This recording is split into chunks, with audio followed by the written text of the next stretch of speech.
আসসালামু আলাইকুম। স্বাগতম সাকিব স্টোরি লাউঞ্জে। অনেকদিন পর আজ শুরু করছি লরা ইনগলস ওয়াইল্ডারের বিখ্যাত কাহিনী দ্য লং উইন্টার। চলুন শুরু করি তাদের সেই সংগ্রামের প্রথম অধ্যায়।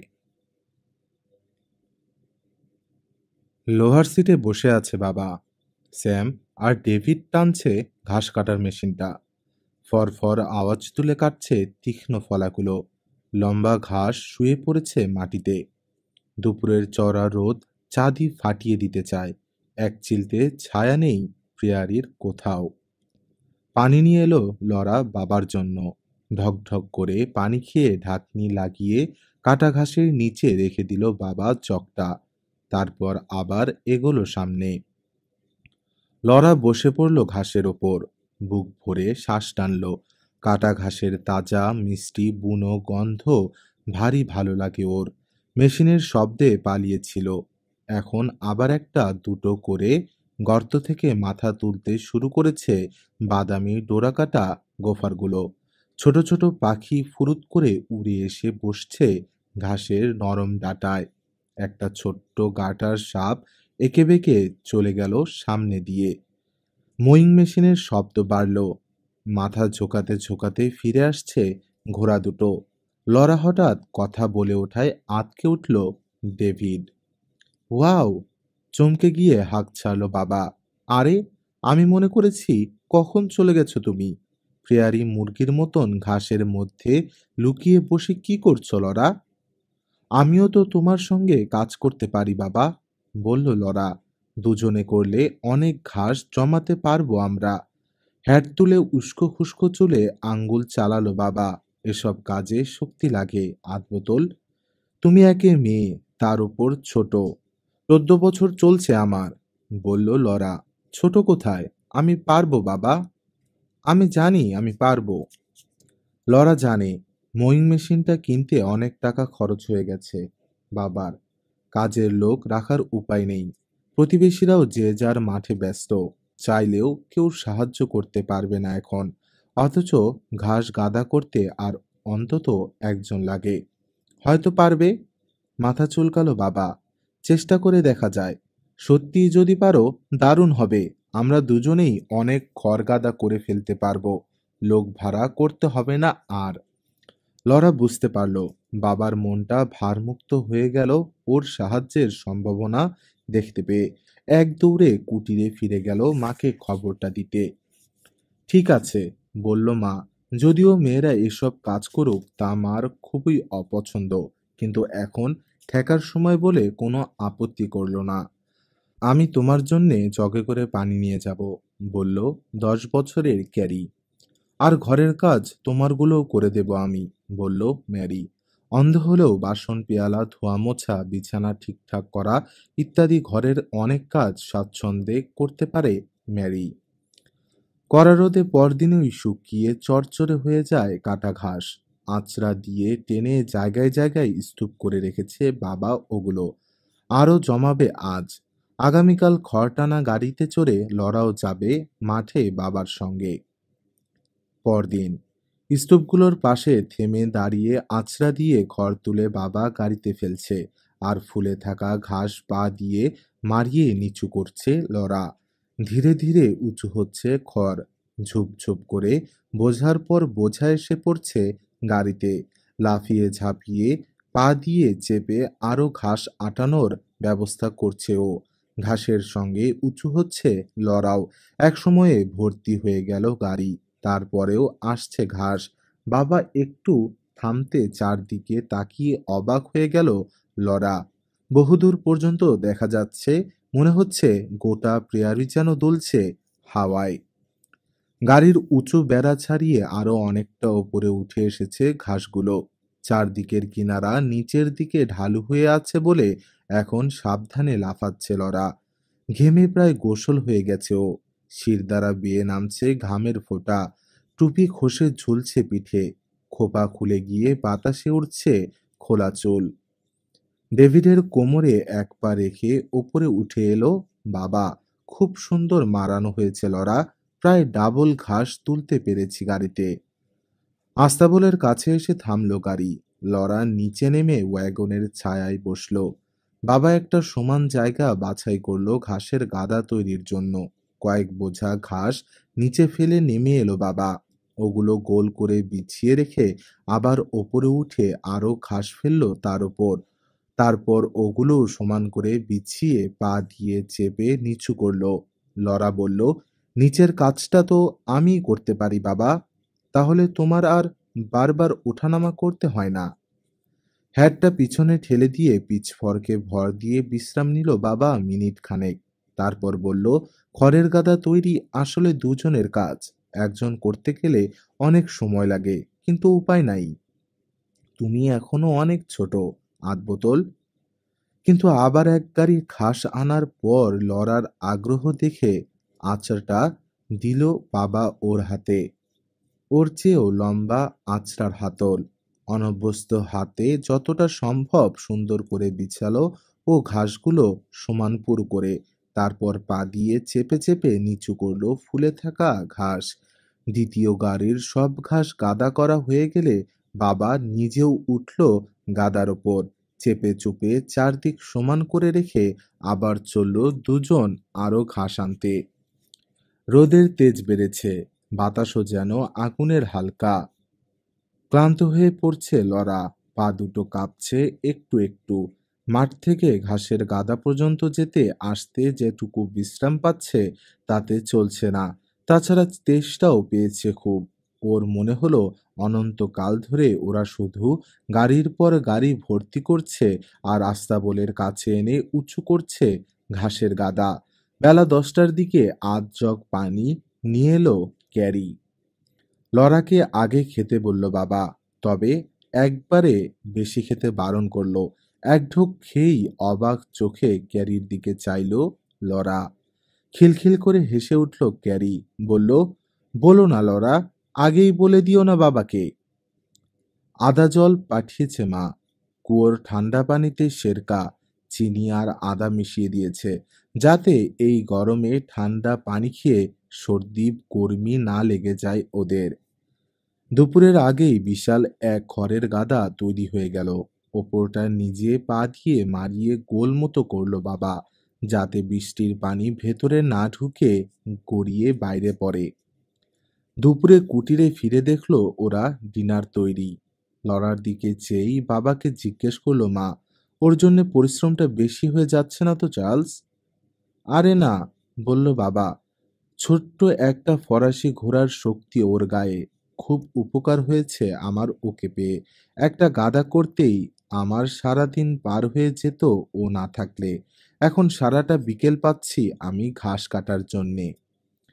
গর্বে মনটা ভরে গেল লড়ার। যদিও হাত পা আর পিঠের ব্যথায় রাতে কয়েক ফোঁটা পানি বেরিয়ে এলো চোখ দিয়ে, কাউকে কিচ্ছু বলল না ও।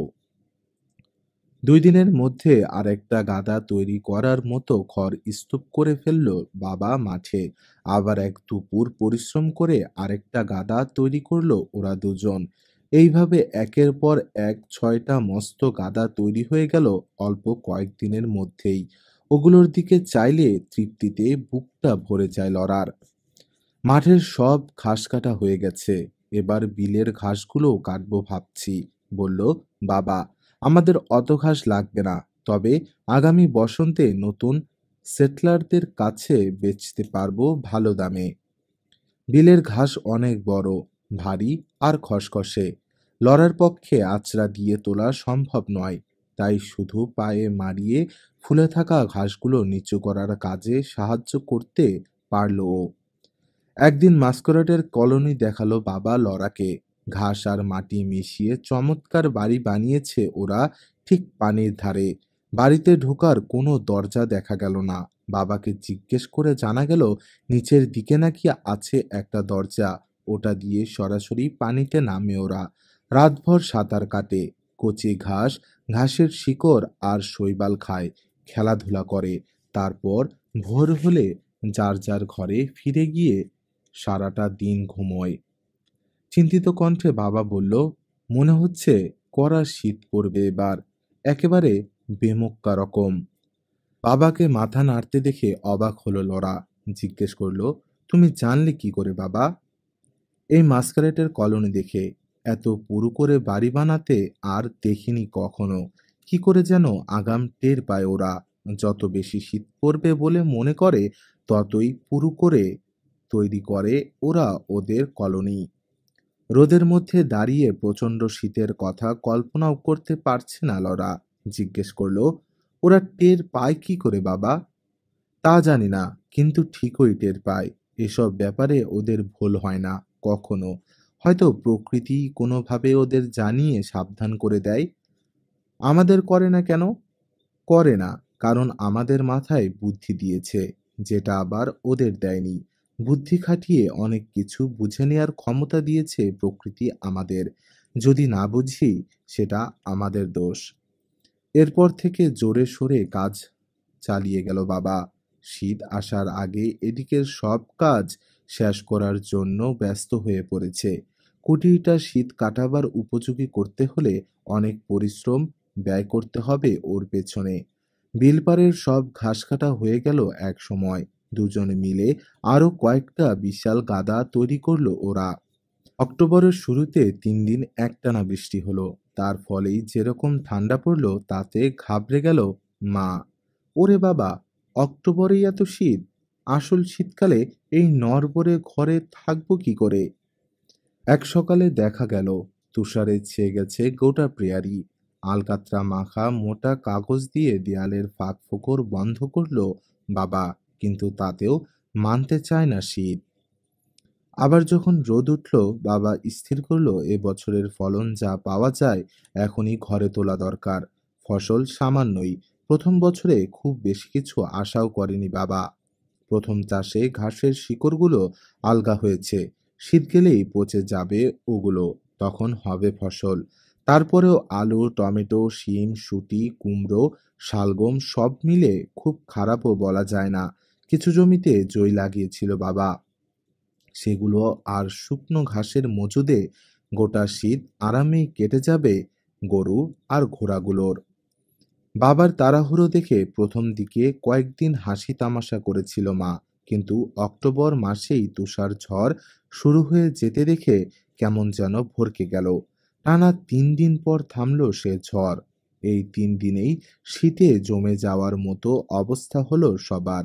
আগুন উস্কে দিয়েও গরম রাখা গেল না ঘর। জুতো মোজা পায়ে দিয়ে, কোট শাল গায়ে দিয়ে আগুনের ধারে বসেও হি হি করে কাঁপলো ওরা সবাই মিলে। ঝড় থামলে বাবা বলল, এমন আবহাওয়া জীবনও দেখিনি আমি।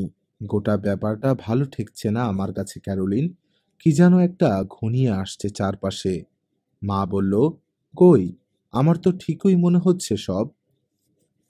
শহরে হারথর্নের স্টোরে জামায়াত হয়েছে ওরা কয়েকজন।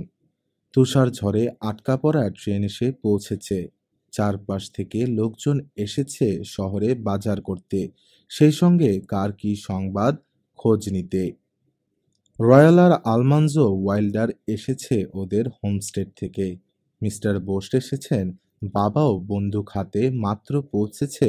জ্যাক র্যাবিট পায়নি একটাও, তাই লবণ দেওয়া মাংস নিয়েই ফিরবে বাড়ি। পায়ের শব্দ পায়নি যদিও। বাবার মনে হলো কে যেন পিছনে এসে দাঁড়িয়েছে। কথা থামিয়ে দিলেন মিস্টার পোস্ট। সবাই একসঙ্গে পিছনে ফিরল। একজন ইন্ডিয়ান দাঁড়িয়ে, বৃদ্ধ, গাঢ় বাদামি চামড়ায় অসংখ্য ভাঁজ পড়েছে। ধূসর রঙের একটা কম্বল জড়িয়েছে গায়ে। তার নিচে বুকের ওপর দুহাত বাঁধা। মাথাটা বেশিরভাগই কামানো। পিছনের চুলে জড়ানো ব্যান্ডে গোজা একটা ঈগলের পালক। চোখ দুটোই যেন খুরের ধার।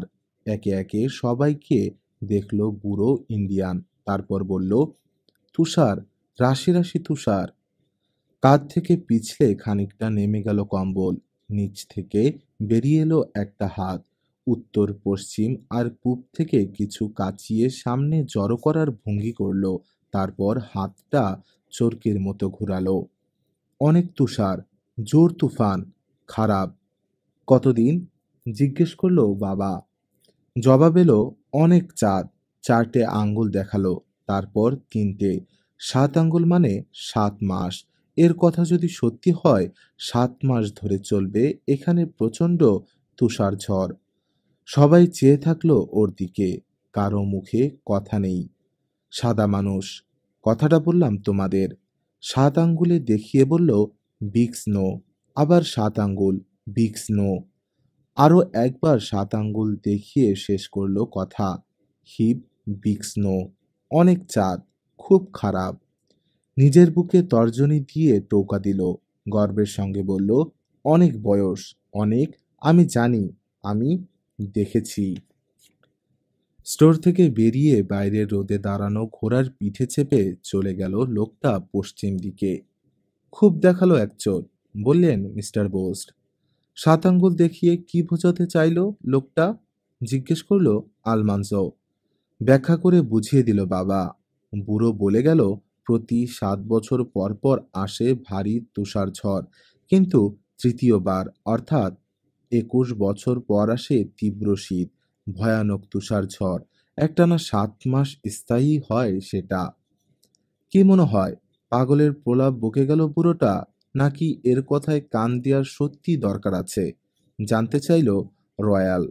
কেউ জবাব দিতে পারল না এই প্রশ্নের। একটু চুপ করে থেকে আবার বলল, বলা যায় না, কথাটা সত্যিও হতে পারে। শীতকালটা শহরে কাটালে কেমন হয়? এখানে আমার ফিড স্টোরটা মাঠের মাঝখানের ওই নড়বড়ে কুঁড়ে ঘরের চেয়ে অনেক নিরাপদ। তুমি কি বলো মানজো? আমার আপত্তি নেই, বলল আলমানজো। তুমি কি ভাবছো বোস্ট? জিজ্ঞেস করল বাবা। শহরে চলে আসবে? ধীরে মাথা নাড়লেন মিস্টার বোস্ট। পারবো বলে মনে হয় না।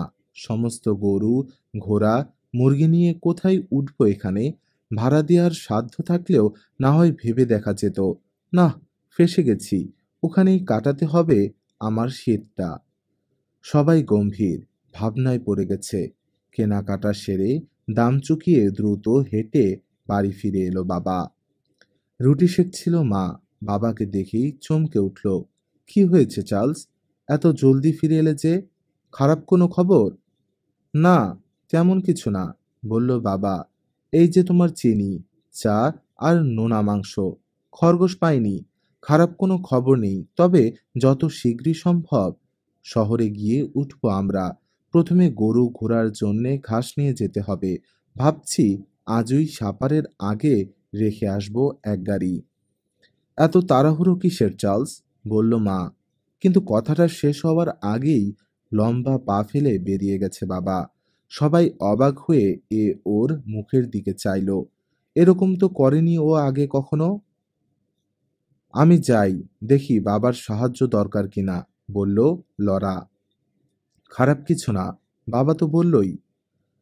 মাও লরার সঙ্গে আস্তা বলে চলে এলো। ঘোড়া জুতেছে বাবা ঘাসের গাড়িতে। কাজ করতে করতে বলল, খুব কড়া শীত পড়বে এবার। সত্যি কথা বলতে কি, ঘাবড়ে গেছি আমি। এই পাতলা কাঠের নড়বড়ে বাড়ি তুষার ঝড় ঠেকাতে পারবে না। গত ঝড়েই দেখো কি অবস্থা হয়েছে আলকাতরা মাখা কাগজের। শহরের বাড়িতে চলে যাচ্ছি আমরা। কিন্তু এত তাড়াহুড়ার কি হলো? জানতে চাইল মা। আমার মনে হচ্ছে আরও আগেই সরে যাওয়া উচিত ছিল। ম্যাসকোটারদের মতো আমারও ধারণা, এবার শীত ঠেকাতে শক্ত, পুরু, নিঃছিদ্র দেয়াল দরকার হবে। বেশ কিছুদিন ধরেই এরকম একটা অনুভূতি হচ্ছিল। তোমাকে আর মেয়েদের নিয়ে নিরাপদ আশ্রয়ে সরে যাওয়া দরকার। আজ যখন ইন্ডিয়ানটা থেমে গেল বাবা। কিসের ইন্ডিয়ান? চমকে গেল মা। ইন্ডিয়ানদের দু চোখে দেখতে পারে না মা, ভয়ও পায়। আগে ফিরে আসি, বলল বাবা। সন্ধ্যের সময় খেতে বসে বলবো সব। গাদা থেকে পিচফক দিয়ে ঘাস খড় তুলতে শুরু করলো বাবা গাড়িতে। আর পা দিয়ে মারিয়ে ওগুলোকে নিচু করতে থাকলো লরা। শুকনো ঘাস ঘোড়ার পিঠের চেয়ে আর কিছুটা উঁচু হতেই নামতে বলল ওকে বাবা। বলল, শহরে আমি একাই যাব। ওখানে তো আর ছেলেদের কাজ তোমাকে দিয়ে করানো ঠিক হবে না। গাড়ি থেকে পিছলে নামলো লরা গাদার অবশিষ্ট খড়ের ওপর। শহরে চলে গেল বাবা গাড়ি নিয়ে। বাড়ির পিছনে এনে থামালো বাবা ওয়াগন। আস্তাবলের পাশে খড়ের গাদা দেখতে পেল লরা। ঘেরা বারান্দা পেরিয়ে বাড়িতে ঢুকলো ওরা পিছন দরজা দিয়ে। সবাই হাত লাগিয়ে গোছগাছ করে নিতে বেশি সময় লাগলো না। শহরে আসতে পেরে মা খুশি। পুরো শীতটা স্কুলে যেতে পারবে লরা আর ক্যারি। মেরি খুশি। খামার বাড়িতে যেটা যেখানে যেমনভাবে ছিল, এখানেও মা সেসব ঠিক একইভাবে সাজিয়ে রেখেছে। নতুন কোথাও এসেছে বলে মনেই হচ্ছে না ওর। সবকিছু হাতে পাচ্ছে ঠিক আগের মতো। বাবা খুশি। স্ত্রী সন্তানদের নিরাপত্তা নিশ্চিত করা গেছে বলে। শুধু লরা আর ক্যারি অস্বস্তি বোধ করছে অপরিচিত স্কুলে যাওয়ার চিন্তায়। পরদিন সকালে উঠে গরম জামাকাপড় আর হুড পরে রওনা হলো ওরা দুজন স্কুলের পথে। কাছাকাছি গিয়ে দেখলো স্কুলের সামনের রোদেলা মাঠে হ্যান্ডবল নিয়ে খেলা করছে অচেনা কয়েকটা ছেলে। দুটো মেয়ে দাঁড়িয়ে রয়েছে স্কুলে ঢোকার দরজার সামনে। লম্বা একটা ছেলে সাবলীল ভঙ্গিতে লাফিয়ে উঠল শূন্যে। খপ করে বলটা ধরেই লড়ার ওপর আটকে গেল ওর চোখ। ঝিক করে হেসে উঠল গোটা মুখ। পর মুহূর্তে ছুড়ে দিল বলটা লড়ার দিকে। বাঁকা হয়ে নেমে আসছে বল। কিছু না ভেবেই দুপা সামনে এগিয়ে লাফিয়ে ধরে ফেলল লড়া বলটা।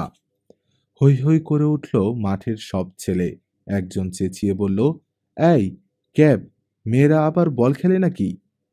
আমি ভাবতেও পারিনি ধরে ফেলবে, বলল ক্যাব। তাই বলে আমি খেলছি না, বলে বলটা ছুড়ে দিল লরা ওদের দিকে। আমাদের সঙ্গে পাল্লা দিয়ে খেলার ক্ষমতা রাখে ও, চেঁচিয়ে আর সবাইকে বলল ক্যাব। তারপর লরার দিকে ফিরে বলল, চলে এসো, সবাই মিলে খেলি। দরজায় দাঁড়ানো মেয়ে দুটোর দিকে ফিরল এবার। মিনি আর ম্যারি পাওয়ার, তোমরাও এসো না, সবাই খেলি। কারো কথায় কান না দিয়ে হাত থেকে ছেড়ে দেয়া বইগুলো তুলে নিয়ে ক্যারির হাত ধরে এগিয়ে গেল লরা দরজায় দাঁড়ানো মেয়ে দুটোর দিকে। আমার নাম মেরি পাওয়ার, বলল লম্বা মেয়েটা, আর এ হচ্ছে মিনি জনসন। আমি লরা ইঙ্গলস, আর এ আমার ছোট বোন ক্যারি। ম্যারি পাওয়ারের গাঢ় নীল চোখে হাসির ঝিলিক দেখে লরাও হাসল। তোমার দিকে যে বল ছুঁড়েছিল, ওর নাম ক্যাব গরল্যান্ড। আর কোনো কথা হওয়ার আগেই দরজায় এসে দাঁড়ালেন টিচার। হাতের বেলটা নেড়ে ভেতরে ডাকলেন সবাইকে। সবাই ঢুকে পড়ল স্কুল ঘরে। দুই সারিতে 12টা করে ঝকঝকে নতুন ডেস্ক সাজানো রয়েছে ঘরে। ঠিক মাঝখানে বসানো হিটিং স্টোভটার সামনে পিছনেও রয়েছে 4টে করে ডেস্ক। বেশিরভাগ ডেস্কই খালি। মেয়েদের সারিতে পিছন দিকের একটা ডেস্কে পাশাপাশি বসলো ম্যারি পাওয়ার ও মিনি জনসন। ছেলেদের সারিতে পিছনের দুটো ডেস্কে বসলো ক্যাব গার্ল্যান্ড ও আরও 3জন ছেলে। জনকয়েক ছোট ছেলে মেয়ে বসলো সামনের দিকে ডেস্কে। তোমরা নতুন, তাই না? লরা আর ক্যারিকে জিজ্ঞেস করলেন টিচার। মুখে হাসি। নাম বলো। ওদের নাম লিখে নিলেন টিচার। নিজের পরিচয় দিলেন, আমি ফ্লোরেন্স গার্ল্যান্ড। তোমাদের বাড়ির ঠিক পেছনেই আমাদের বাড়ি, পরে রাস্তাটা দিয়ে যেতে হয়। ও, ক্যাব গার্ল্যান্ড তাহলে টিচারেরই ভাই হয়, ভাবল লরা। ফোর্থ রিডার শেখা আছে তোমার? জানতে চাইলেন টিচার। হ্যাঁ ম্যাম, বলল লরা। বলল না, শুধু শেখা নয়, পুরোটা মুখস্থ আছে। তাহলে তো দেখতে হয় ফিফথ রিডার কতটা পারো। লরাকে মাঝের সারির পিছনের সিটে বসতে বললেন টিচার। ম্যারি পাওয়ার আর মিনি যে ডেস্কে বসেছে তার পাশের ডেস্কে। ছোট মেয়েদের সঙ্গে সামনের সিটে গিয়ে বসলো ক্যারি। নিজের সিটে বসে এবার রুলার ঠুকলেন টিচার। স্কুল শুরু হচ্ছে, বলে বাইবেল খুললেন প্রথমে। আজ সকালে 23তম সাম পড়ছি। প্রতিটা তস্ত্র লরার মুখস্থ, কিন্তু তারপরেও খুব ভালো লাগলো ওর কাছে টিচারের আবৃত্তি। বাইবেল বন্ধ হতেই সবাই যার যার পাঠ্য বই খুলল। স্কুলের ভয় দূর হয়ে গেল লরার খুব অল্প দিনেই। যতই দিন গেল ততই প্রিয় হয়ে উঠল ওর কাছে স্কুলের পরিবেশ। একটা ডেস্কে একা বসে ও, কিন্তু মিনি ও মেরির সঙ্গে খুবই ভাব হয়ে গেছে। একই সঙ্গে স্কুলে আসে ওরা, বাড়িও ফেরে একসঙ্গে। বিরতির সময় বেশ কয়েকবার বল খেলতে ডেকেছে ওদেরকে ক্যাব গার্ল্যান্ড, কিন্তু ওরা রাজি হয়নি। বড় ছেলেদের মধ্যে ক্যাব গার্ল্যান্ড ছাড়াও রয়েছে পাতলা সাতলা আর্থার জনসন আর খয়েরি চোখের Ben Woodworth. Ben Woodworth railway depot এজেন্টের ছেলে, আর্থার মিনি জনসনের ভাই। মিনি আর ম্যারি দুজনেই পূবের স্কুলে নিয়মিত পড়াশোনা করেছে, কিন্তু লরা দেখল বাসায় ওকে এত সুন্দর করে পড়িয়েছে মা যে কোনো বিষয়ই ও কারো চেয়ে পিছিয়ে নেই। অঙ্কেও ও সবার সেরা। রোজ সন্ধ্যায় সাপার শেষে ম্যারিকে নিয়ে পড়তে বসে লরা। প্রথমে অঙ্কের প্রশ্নটা পড়ে শোনায় ও মেরিকে, তারপর স্লেটে কষে ফেলে অঙ্কটা। ওদিকে ম্যারিও মনে মনে বের করে ফেলে সমাধান। ইতিহাস ও ভূগোলের পাঠও মেরিকে পড়ে শোনায় প্রথমে, তারপর দুজনে মিলে প্রতিটা প্রশ্নের উত্তর শিখে নেয়। মেরিকে অন্ধেদের কলেজের জন্য এগিয়ে রাখছে লরা, যদি কোনোদিন বাবা ওকে ওখানে পাঠাবার মতো যথেষ্ট টাকা উপার্জন করতে পারে সেই আশায়।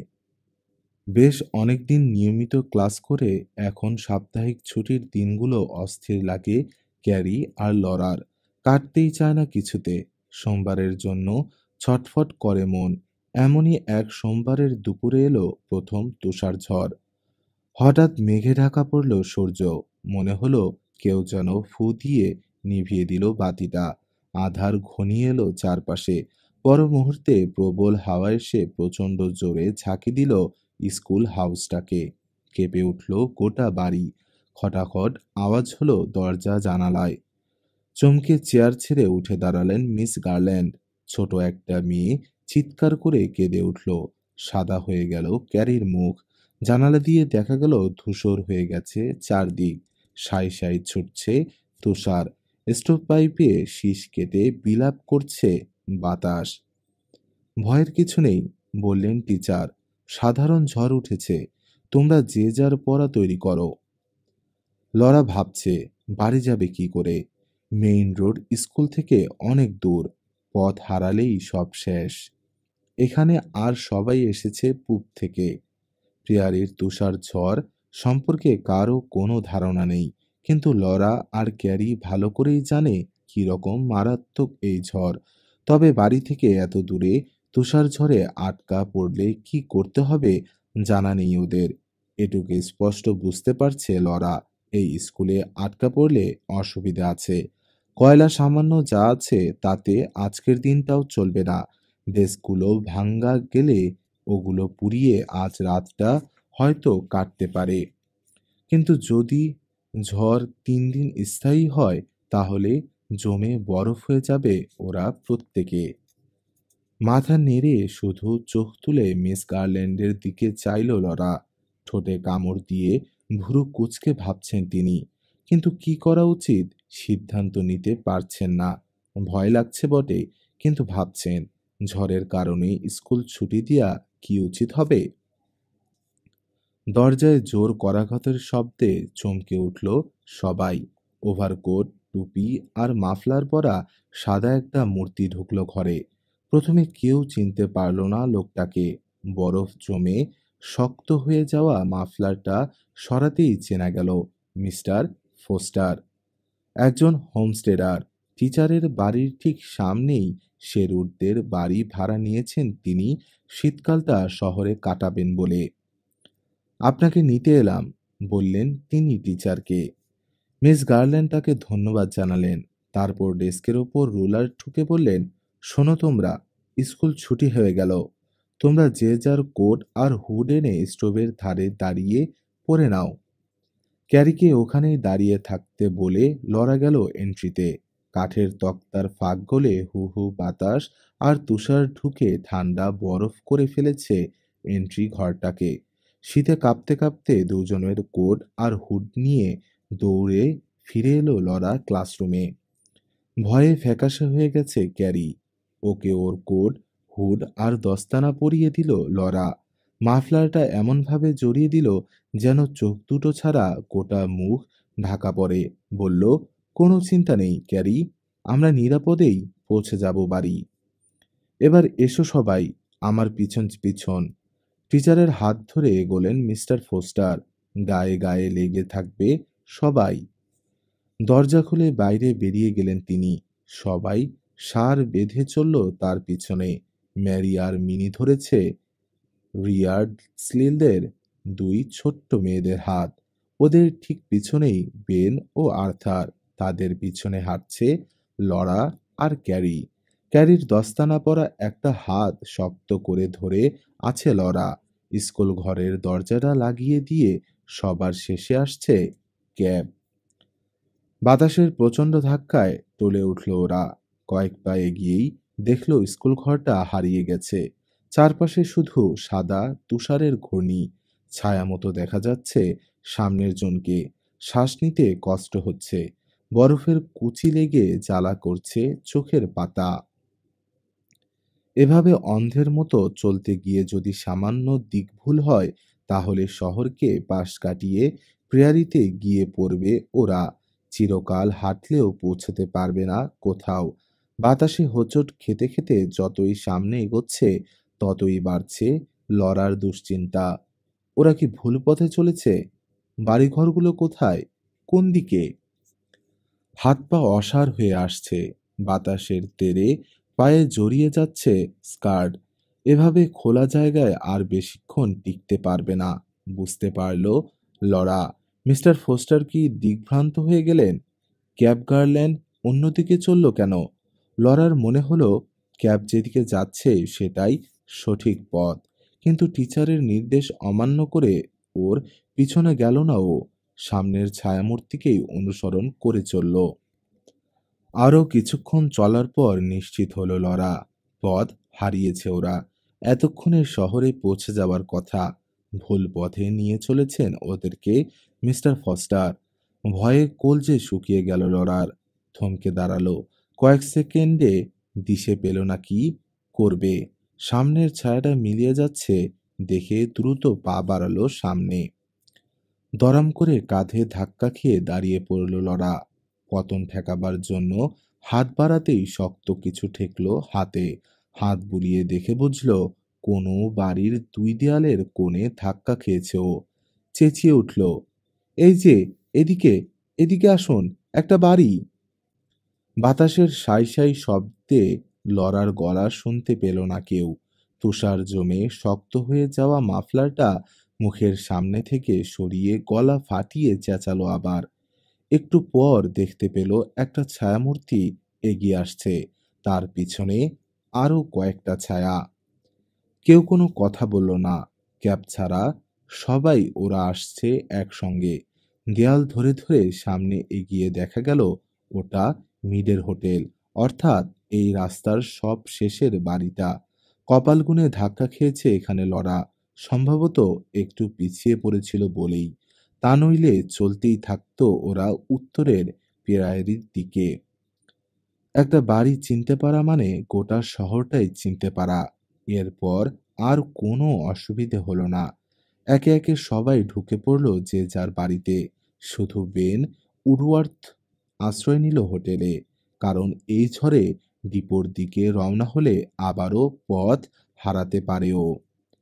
অসাড় হয়ে যাওয়া হাতে দরজার নব ঘোরাতে চেষ্টা করছে লরা। এমনই সময় দরজা খুলে ওদেরকে ভেতরে টেনে নিল বাবা। ওভারকোট, টুপি আর মাফলার পরে একগাছি কুণ্ডলি পাকানো দড়ি আর বাতি নিয়ে এইমাত্র বেরোতে যাচ্ছিল বাবা ওদের খোঁজে। ঘরে ঢুকে লম্বা করে বুক ভরে দম নিল লরা আর ক্যারি। এখানে বাতাসের এলোপাতাড়ি ধাক্কা আর শোষ গর্জন নেই। তুষারের অত্যাচার নেই। নীরব, নিস্তব্ধ যেন সব। লরা টের পেল ওর জমে যাওয়া মাফলার থেকে বরফ ভাঙছে মা। বাবাকে জিজ্ঞেস করলো, ক্যারি ঠিক আছে তো? হ্যাঁ, ঠিক আছে, বলল বাবা। লরার হুড আর কোট খুলে দিল মা। বলল, যাক, কপাল ভালো, তুষার ক্ষত হয়নি। যাও, আগুনের ধারে চলে যাও। রকিং চেয়ার ছেড়ে উঠে দাঁড়ালো ম্যারি। এই যে, এখানে বসো। এখানটা সবচেয়ে গরম। ম্যারির চেয়ারে বসেও গা গরম হচ্ছে না লরার। স্টোভের ধারে বাবার কোলে বসে থরথর করে কাঁপছে শাল দিয়ে জড়ানো ক্যারি। ছুটে গিয়ে 2 কাপ গরম চা করে আনলো মা। আদার সুবাসে জিভে জল এসে গেল সবার। লরার হাঁটুতে চড়ে বসে লোভী দৃষ্টিতে কাপের দিকে চাইছে গ্রেস। কাপটা ওর ঠোঁটের কাছে ধরতেই খুশি হয়ে চুমুক দিল। আমরা সবাই এক কাপ করে পেলে ভালোই হতো, কি বলো? বলল বাবা মৃদু হেসে। তাই শুনে আবার ছুটল মা রান্নাঘরে। সবাই মিলে তৃপ্তির সঙ্গে আদা দেয়া চায়ে চুমুক দিচ্ছে। লরার মনে হলো স্বর্গটা খুব সম্ভব এই রকমই সুখের। ঘুমিয়ে জড়িয়ে আসছে ওর দু চোখ। তাই দেখে মা বলল, এবার শুয়ে পড়ো গিয়ে তোমরা দুজন। লম্বা একটা ঘুম দরকার তোমাদের। একটানা ৩ দিন বইল তুমুল তুষার ঝড়। তারপর আকাশ পরিষ্কার। ঝলমলে সূর্য কিরণে তুষার ছাওয়া মাঠঘাটের দিকে যাওয়া যায় না। কিন্তু বাবা খুশি। আশা করছে এবার কিছুদিন আবহাওয়া ভালো যাবে। শহরের সবার চিন্তা রেল লাইনের ওপর, বিশেষ করে সুড়ঙ্গগুলোর ভিতর জমে যাওয়া বরফ সরিয়ে কতদিনে আসতে পারবে ট্রেন। ট্রেন আসতে না পারলে মহা বিপদ হয়ে যাবে। খুব দ্রুত ফুরিয়ে আসছে স্টোরগুলোর জিনিসপত্র। বাবা খবর আনলো ট্রেসির কাছে আটকা পড়েছে ট্রেন। তবে শীঘ্রই তুষার সরিয়ে সুড়ঙ্গ পরিষ্কার করে ফেলবে রেলওয়ের লোকেরা। বড়জোর ২ দিন লাগবে ওদের ট্রেন চালু করতে। পরদিন সকালে ফুলারের দোকান থেকে তাড়াহুড়ো করে ফিরে এলো বাবা।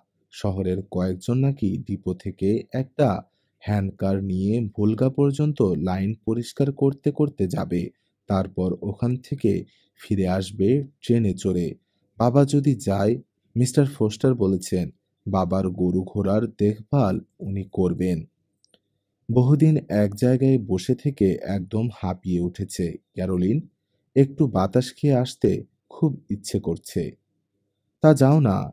এক কথায় রাজি হয়ে গেল মা। কিন্তু মাত্র একদিনে এত পথ তোমরা পরিষ্কার করবে কি করে? এত পথ কোথায়? মাত্র ৫০ মাইল। তাছাড়া এদিকের সুড়ঙ্গগুলো সব ছোট ছোট। ভোলগার পূবের অবস্থা শুনছি খুবই খারাপ। জোর কাজ চলছে ওখানে। আমরা এদিকটা পরিষ্কার করে ফেললে পরশু ফিরে আসতে পারবো ট্রেনে চড়ে। গরম পোশাক পরে বেরিয়ে গেল বাবা তার বেলচাটা কাঁধে ফেলে। স্কুলে যাবার পথে লরা আর ক্যারি দাঁড়ালো রাস্তার ওপর ওদের রওনা হওয়া দেখবে বলে। সবাই উঠে পড়েছে আগেই। বাবা উঠে একটা হ্যান্ডবার ধরল। একদিকে দাঁড়িয়েছেন মিস্টার ফুলার, মিস্টার মিড আর মিস্টার হিঞ্জ। তাদের মুখোমুখি দাঁড়ানো বাবা, মিস্টার উইলমার্থ আর রয়্যাল ওয়াইল্ডার। প্রথম দল তাদের হ্যান্ডবারের ওপর ঝুঁকে চাপ দিল। মাথাগুলো নিচু হয়ে হ্যান্ডবার সহ আবার যখন সোজা হলো, দ্বিতীয় দল তখন ঝুঁকে পড়ল তাদের হ্যান্ডবারের ওপর। চলতে শুরু করলো হ্যান্ডকার। প্রথমে ধীরে ধীরে, তারপর জোরে। বেশ কিছু দূর গিয়ে তুষারে আটকে গেল হ্যান্ডকার। বেলচা নিয়ে লাফিয়ে নামলো সবাই। রাস্তা পরিষ্কার হতেই রওনা হলো আবার। গান গাইতে গাইতে চলেছে ওরা। ছোট হতে হতে কালো একটা বিন্দুতে পরিণত হলো হ্যান্ডকার। সমবেত কণ্ঠের গান আর শোনা যাচ্ছে না। দীর্ঘ একটা শ্বাস ছেড়ে চলল দু বোন স্কুলের পথে। বাবা না থাকলে বাড়িটা একেবারে ফাঁকা হয়ে যায়। সকাল বিকেল মিস্টার ফোস্টার এসে গরু ঘোড়া দেখাশোনা করে যান, দুধ দুইয়ে দিয়ে যান। তিনি চলে গেলেই লরাকে পাঠায় মা সব ঠিকঠাক মতো করা হয়েছে কিনা দেখে আসার জন্য। বৃহস্পতিবার রাতে মা বলল, দেখো কাল ঠিক এসে যাবে ও। সত্যি, পরদিন দুপুরে তীক্ষ্ণ টানা লম্বা সিটি শোনা গেল। তুষার ছাওয়া প্রেয়ারির মধ্যে দিয়ে আসছে ট্রেন। রান্নাঘরের জানালা দিয়ে ধোঁয়া দেখা গেল। এসো লরা, ডাকলো মা। ডিনার তৈরি করে ফেলি। বিস্কিটগুলো প্লেটে তুলেছে লরা। এমনই সময় দরজা ঠেলে হুড়মুড় করে ঢুকলো বাবা। দেখো ক্যারোলিন, কাকে সঙ্গে করে এনেছি। বাবার দিকে দৌড় দিয়ে গিয়েছিল গ্রেস। থমকে দাঁড়ালো। বড় বড় চোখ করে পিছিয়ে এলো হাতের আঙ্গুলগুলো মুখে। আরে, মিস্টার এডওয়ার্ডস, অবাক কণ্ঠে বলল মা। তোমাকে বলেছিলাম না আবার দেখা হবে। এই দেখো, ঠিকই ধরে এনেছি। আলুর বাটিটা টেবিলে রাখতে রাখতে মা বলল, আপনাকে ধন্যবাদ জানাবার সুযোগ খুঁজছিলাম আমরা। ক্লেম ফাইল করার সময় মিস্টার ইঙ্গলসকে আপনি সাহায্য না করলে নির্ঘাত আমরা হোমস্টেডটা হারাতাম। ও কিছু না, লজ্জিত হাসি হেসে বললেন মিস্টার এডওয়ার্ডস। লরা দেখল তেমনি লম্বা, পাতলা, হাসি হাসি চেহারা, ঠিক আগের মতোই রয়েছে। টেনেসির বুনো বেড়ালের হাবভাব। খুশি হয়ে বলল, কেমন আছেন মিস্টার এডওয়ার্ডস? সান্তাক্লজের কাছ থেকে আমাদের উপহার এনে দিয়েছিলেন আপনি, বলল ম্যারি। বৃষ্টির মধ্যে ৮০ মাইল হেঁটেছিলেন, তারপর সাঁতার কেটে কুইক পেরিয়ে নিয়ে এসেছিলেন আপনি সেই উপহার, বলল লরা। মেঝেতে জুতো ঘষে মাথা ঝোঁকালেন মিস্টার এডওয়ার্ডস। মিসেস ইঙ্গলস আর মেয়েরা আবার দেখা হয়ে যাওয়ায় সত্যি খুব ভালো লাগছে আমার। ম্যারির অবস্থা টের পেয়ে গেছেন। নরম গলায় বললেন, ইঙ্গলস, এই সুন্দর দুই ভদ্রমহিলাই কি ইন্ডিয়ান টেরিটরির সেই ছোট্ট দুই মিষ্টি মেয়ে, আমার ঘাড়ে পিঠে চড়ত যারা? হেসে উঠল সবাই। মা বলল, সময় কি তাড়াতাড়ি যায়। ক্যারি তখন সবার ছোট, কোলে। হাসল। এখন গ্রেস হচ্ছে সবার ছোট। গ্রেসকে সামনে ঠেলল মা, কিন্তু নড়ল না ও। মার স্কার্ট খামচে ধরে ঝুলে থাকলো, বড় বড় চোখ দিয়ে যেন গিলছে আগন্তুককে। বসে পড়ুন মিস্টার এডওয়ার্ডস, বলল মা। ১ মিনিটে ডিনার এসে যাবে টেবিলে। ওকে ইতস্তত করতে দেখে বাবা বলল, লজ্জা করো না এডওয়ার্ডস, বসে পড়ো। এখন যা আছে তাই খাবে। সাপারে তোমার পছন্দের কিছু আইটেম তৈরি করবে ক্যারোলিন। শক্তপোক্ত বাড়িটার প্রশংসা করলেন মিস্টার এডওয়ার্ডস। তৃপ্তির সঙ্গে খেয়ে প্রশংসা করলেন মার রান্নার। কিন্তু যেই ট্রেনের হুইসেল বাজলো অমনি উঠে দাঁড়ালেন। অনেক দূর পশ্চিমে চলে যাচ্ছেন তিনি এদিকের হোমস্টেড বিক্রি করে দিয়ে। বাবা অনুরোধ করল কয়েকটা দিন এখানে বেরিয়ে যেতে, কিন্তু রাজি হলেন না তিনি। এখনই ট্রেন ছেড়ে দেবে বলে সবার সঙ্গে হাত মিলিয়ে বিদায় নিলেন। এতক্ষণ জবান বন্ধ হয়ে গিয়েছিল গ্রেসের। মিস্টার এডওয়ার্ডস বেরিয়ে যেতেই লম্বা করে দম নিয়ে ম্যারিকে জিজ্ঞাসা করল, এই লোকটার সঙ্গে সত্যি দেখা হয়েছিল সান্তাক্লজের? হ্যাঁ, বলল ম্যারি। আমরা তখন ছোট ছিলাম। ক্রিসমাসের সময় ৪০ মাইল হেঁটে গিয়ে আমার আর লরার জন্যে উপহার নিয়ে এসেছিলেন উনি সান্তাক্লজের কাছ থেকে। সত্যি, বলল মা, সত্যিকার একজন হৃদয়বান মানুষ। সবাই টেবিল ছেড়ে উঠে পড়তেই কি যেন মাটিতে পড়ল ম্যারির কোল থেকে। ঝুঁকে পড়ে তুলল মা ওটা। বিস্মিত দৃষ্টিতে তাকিয়ে আছে জিনিসটার দিকে। চেঁচিয়ে উঠল লরা, আরে ম্যারি, $20, $20 একটা নোট পড়ছে তোমার কোল থেকে। কি করে? অসম্ভব, বলল ম্যারি। থমকে দাঁড়িয়ে দেখল ওটা বাবা। তারপর বলল, এই নিশ্চয়ই এডওয়ার্ডসের কাজ। এ টাকা তো আমরা রাখতে পারি না, বলল মা। নিশ্চয়ই ভুল করে।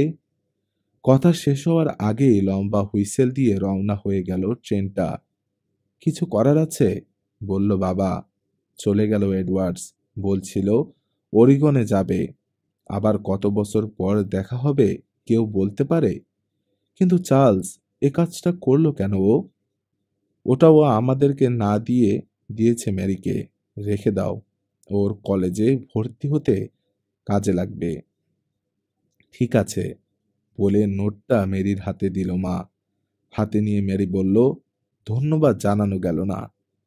বিড়বিড় করে মা বলল, প্রার্থনা করি এ টাকার জন্যে যেন ছেলেটা কোথাও কোনোদিন থেকে না যায়। পরদিনেও দুপুর থেকে শুরু হয়ে গেল আবার। বাবা হোমস্টেডে গেছে ডেভিড আর স্যামকে নিয়ে খড় আনতে। গা গরম রাখবার জন্য প্রচুর খড় লাগে গরু ঘোড়াদের। আধার হয়ে আসায় সবাই দুশ্চিন্তা শুরু করতে না করতেই এক গাড়ি খড় নিয়ে পৌঁছে গেল বাবা। পর মুহূর্তে এসে গেল তুষার ঝড়। বাড়িটাকে জোর এক ঝাঁকুনি দিয়ে জানান দিল তার আগমন বার্তা। আবার বোধহয় বন্ধ হয়ে গেল ট্রেন। কোকিয়ে উঠল মা। এ ঝড় আবার কতদিন থাকে কে জানে। পরদিন সকালে টের পেল লরা, নিচের ঘরটা গরম করতে পারছে না স্টোভ। হিটারের ফুট রেস্টে পা রেখে বসলেও শিউরে শিউরে উঠছে গা। ফুলারের দোকানে গিয়ে সবার খোঁজখবর নিয়ে ফিরল বাবা। শহরের কারো কোনো বিপদ আপদ হয়নি, কিন্তু শীতের প্রকোপ কাবু করে ফেলেছে সবাইকে। হিমাঙ্কের 40 ডিগ্রি নিচে নেমে গেছে তাপমাত্রা। দুদিন পর থামল ঝড়। ঝলমলে রোদ দেখে মা খুশি হয়ে বাবাকে বলল, তোমার সেই ইন্ডিয়ানের ভয়ঙ্কর তুষার ঝড় বোধ হয় গেল এবার। মাথা নাড়ল বাবা। বলা যায় না ক্যারোলিন, বলা যায় না। স্কুলে যাওয়ার পথে দেখল লরা। গোটা রাস্তায় উঁচু হয়ে জমে আছে বরফ। মানুষজন বেরিয়ে পড়েছে বাইরে। স্কুলের ছেলেরা উঁচু উঁচু টিভিতে চড়ে সরসর করে পিছলে নেমে যাচ্ছে নিচে। চারদিকে যেন উৎসবের ভাব। স্কুলে সবাই সবাইকে দেখে খুশি। দুপুরে বাসায় খেতে এসে দেখল লরা ওদের জন্য মাখন নিয়ে এসেছেন মিস্টার বোস্ট। বাবা তাকে ডেকে বসালো ডিনার টেবিলে। খেতে খেতে বললেন, মিস্টার বোস্ট, পরপর দুটো তুষারঝড়ের মধ্যে হোমস্টেডে কেমন কাটলো ওদের? বাবাকে জিজ্ঞেস করলেন ট্রেনের খবর। বাড়তি লোক লাগিয়েছে রেলওয়ে ট্রেসি সুড়ঙ্গের ওদিকে। ডিপোর উডওয়ার্থ বলছে স্প্লউ আনিয়ে জোরে সোরে কাজ করছে ওরা ওখানে। মনে হয় 6-7 দিনের মধ্যে এসে পড়বে ট্রেন। একটু থেমে বলল, না এলে মুশকিল হয়ে যাবে। শহরে লবণ দেয়া মাংস শেষ। চা, চিনি আর ময়দা নিয়ে যেতে বলেছে এলি। বললেন মিস্টার বোস্ট, এরা আবার দাম বাড়িয়ে দেয়নি তো? না, দাম বাড়ানোর কথা শুনিনি কোথাও, বলল বাবা। ডিনারের পরপরই উঠে পড়লেন মিস্টার বোস্ট। বললেন, সন্ধ্যের আগে বাড়ি পৌঁছতে হলে এখনই রওনা হওয়া দরকার। ক্লাসে ফিরে গেল লরা আর ক্যারি। মহানন্দে কাটল সারাটা দিন। উজ্জ্বল একটা দিন পেয়ে সবার মন থেকে কেটে গেছে তুষার ঝড়ের দুঃস্বপ্ন। কিন্তু গভীর রাতে আবার শুরু হলো তুমুল ঝড়, সেই সঙ্গে তুষার। সকালে মনটা খারাপ হয়ে গেল লরার। হিটার জ্বালা হয়নি আজ। খাবার টেবিলটা নিয়ে আসা হয়েছে রান্নাঘরে। ব্যাপার কি জিজ্ঞেস করতে যাচ্ছিল মাকে। বাবার পায়ের আওয়াজ পেল। পিছনের বারান্দায় পা ঠুকে বরফ ঝাড়ছে। দরজা খুলে দিল লরা। মন ভরা ভাব লক্ষ্য করল বাবার মধ্যে। দুধের বালতিতে সামান্য দুধ জমে শক্ত হয়ে আছে। আজ ভয়ানক ঠান্ডা পড়েছে ক্যারোলিন, বলল বাবা স্টোভে হাত দুটো সেঁকতে সেঁকতে। হিটারটা আর জ্বালালাম না। কয়লা কমে এসেছে আমাদের, আর যে ঝড় উঠেছে ট্রেন আসতে মনে হয় বেশ দেরি হবে। বুঝতে পেরেছি, বলল মা। হিটার জ্বালানি দেখে টেবিলটা এখানে এনে রাখলাম। মাঝের দরজাটা বন্ধ রাখলে স্টোভের আঁচেই অনেকটা গরম থাকবে রান্নাঘর। ঠিক করেছ, বলল বাবা। নাস্তাটা সেরেই হালচাল বোঝার জন্যে একটু ফুলারের দোকানে যাব। অবস্থা ভালো ঠেকছে না আমার কাছে। দ্রুত নাস্তা খেয়ে নিয়ে গায়ে কোট চাপিয়ে তৈরি হলো বাবা বাইরে যাবে বলে। এরই মধ্যে মা ঘুরে এলো ওপর থেকে। বাবার দিকে বাড়িয়ে ধরলো একটা লাল পকেট বই। লরার বুকটা ধক করে উঠল। ও জানে এর মধ্যে ম্যারির লেখাপড়ার জন্য জমানো টাকা রাখে মা। অনিচ্ছা সত্ত্বেও হাত বাড়িয়ে নিল ওটা বাবা। তারপর গলাটা পরিষ্কার করে নিয়ে বলল, ম্যারি, খুব সম্ভব স্টক শেষ হয়ে এসেছে দোকানগুলোর। যদি জিনিসপত্রের দাম অতিরিক্ত বাড়িয়ে দেয় ওরা। চট করে বুঝে ফেলল ম্যারি সমস্যাটা। বলল, আমার কলেজে ভর্তির টাকা আছে মার কাছে, ওটা তুমি খরচ করতে পারো বাবা। যদি খরচ করতেই হয় তুমি নিশ্চিন্তে থেকো ম্যারি, সময় মতো সব টাকা আমি ফিরিয়ে দেব, বলে বেরিয়ে গেল বাবা। মেরির রকিং চেয়ারটা সামনের ঘর থেকে এনে ঠিক চুলোর সামনে রাখল লরা। মেরি ওটায় বসতেই ওর কোলে উঠে বসল গ্রেস। নামো গ্রেস, মা বলল। তুমি এখন 3 বছরের মস্ত বড় মেয়ে, মেরির কষ্ট হবে। থাক না মা, চট করে বলল ম্যারি। ওকে কোলে রাখতে ভালোই লাগে আমার।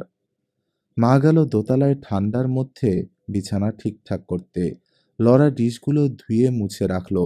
স্টোভটা পালিশ করে বাতির কাজ পরিষ্কার করলো। তারপর তেল ভরলো বাতিতে। কেরোসিন শেষ। বাবাকে কেরোসিন আনতে বলাও উচিত ছিল। অ্যাঁ, ভরকে গেল ক্যারি। কেরোসিন ছাড়া চলবে কি করে? জানি না, আমাদের শেষ, কিন্তু স্টোরে থাকতেও পারে, বলল লরা। এবার তুমি ঝাড়ু দাও, আমি ঘর মুছি। ওপর থেকে কাঁপতে কাঁপতে নেমে এলো মা। চুলোর ধারে গা গরম করতে করতে চারদিকে চেয়ে বলল, বাহ, একেবারে পরিষ্কার পরিচ্ছন্ন করে ফেলেছ দেখছি, লরা কেরি। অল্পক্ষণ পরেই ফিরে এলো বাবা। ওভারকোট আর টুপিতে তুষার লেগে আছে। আগুনের ধারে গরম হয়ে নিয়ে তারপর কথা বলতে পারল। তোমার টাকাগুলো খরচ করা গেল না ম্যারি, বলল বাবা। কয়লা শেষ। এখন কাঠ বিক্রি হচ্ছে অসম্ভব চড়া দামে। ও কেনা আমাদের সাধ্যের বাইরে। অতিরিক্ত দাম নিয়ে কেনার কোনো মানে হয় না, বলল মা। কয়েকদিনের মধ্যে নিশ্চয়ই এসে পড়বে ট্রেন। এক ফোঁটা কেরোসিন নেই আর শহরে, বলল বাবা। মাংস শেষ। স্টোরগুলো খালি হয়ে গেছে, কিচ্ছু নেই কোথাও। 2 পাউন্ড চা পেলাম, ক্যারোলিন। এগুলোও শেষ হয়ে যাওয়ার আগে চট করে কিনে নিলাম। ভালো করেছ, বলল মা। শীত কাটাতে চায়ের জুড়ি নেই। লরা, ম্যারি আর ক্যারিকে পড়তে বসতে দেখে বাবার মনে পড়ল, ওহো, কয়লা না আসা পর্যন্ত স্কুল বন্ধ করে দেওয়া হয়েছে। আমরা নিজেরাই পড়ে নেব, বলল লরা। ঠান্ডা বাড়ছে। দরজার নিচে ছালা গুজেও লাভ হচ্ছে না। দুপুরে গরু বাছুর আর ঘোড়াগুলোর অবস্থা দেখতে গেল বাবা। ফিরে এসে বলল, আবহাওয়া আরো খারাপ হতে যাচ্ছে। কেরোসিন বাঁচাবার জন্য সাপারের পরপরই আলো নিভিয়ে শুয়ে পড়ল সবাই। থালা বাসন ধোয়া হবে কাল সকালে। সারাটা রাত চলল ঝড়ের তাণ্ডব। বাড়িটাকে হঠাৎ হঠাৎ এত জোরে ঝাঁকি দেয় যে চমকে জেগে যেতে হয়। মনে হয় তীব্র বিদ্বেষে ফুঁসছে যেন কেউ বাইরে। পরদিনও কাটল একইভাবে, বিরামহীন একটানা ঝড় আর তুষারপাত। তার পরের দিন সন্ধ্যায় থামল ঝড়। বাবা বলল, কাল সকালে খড় আনতে যাব। এখন থেকে সুযোগ পেলেই খড় নিয়ে আসতে হবে হোমস্টেড থেকে। কোট আর টুপি পরে বলল, যাই, সাপারের আগে চট করে দেখে আসি আমরা ছাড়া এই মরা শহরে আর কেউ বেঁচে আছে কিনা। কয়েক মিনিটেই ফিরে এলো বাবা। বলল, সবকিছু ঠিকঠাকই আছে। দীপর খবর হচ্ছে। কাল সকাল থেকে ট্রেসির এদিকটায় খোরাখুরি শুরু হবে আবার। মা জানতে চাইল, কবে নাগাদ ট্রেন আসতে পারবে, কেউ বলল কিছু? না, মাথা নাড়ল বাবা এপাশ ওপাশ। গতবার ঝড় থামার পর ওরা প্রায় পরিষ্কার করে ফেলেছিল সুড়ঙ্গটা, কিন্তু এখন নাকি আগের চেয়েও খারাপ অবস্থা। 30 ফুট জমাট বরফের নিচে চাপা পড়েছে রেল লাইন। আবহাওয়া ভালো থাকলে এই বরফ সরাতে খুব বেশি সময় লাগবার কথা না, বলল মা। আমার তো মনে হয় এইবার ক্ষান্ত দেবে। গত বছর গোটা শীতে যা হয়েছে তার কয়েক গুণ বেশি ঝড় তুফান আর তুষার হয়ে গেছে এ বছর এরই মধ্যে। এবার থামা উচিত। এই ছিল দ্য লং উইন্টার এর প্রথম পর্ব, যেখানে শুরু হলো এক দীর্ঘ, ঠান্ডা আর অনিশ্চিত যাত্রা। গল্পটি কেমন লাগলো জানাতে ভুলবেন না কমেন্টে। আরও এমন ক্লাসিক গল্প শুনতে সাবস্ক্রাইব করুন সাকিব স্টোরি লাউঞ্জ। সুস্থ থাকুন, সচেতন থাকুন আর গল্পে থাকুন।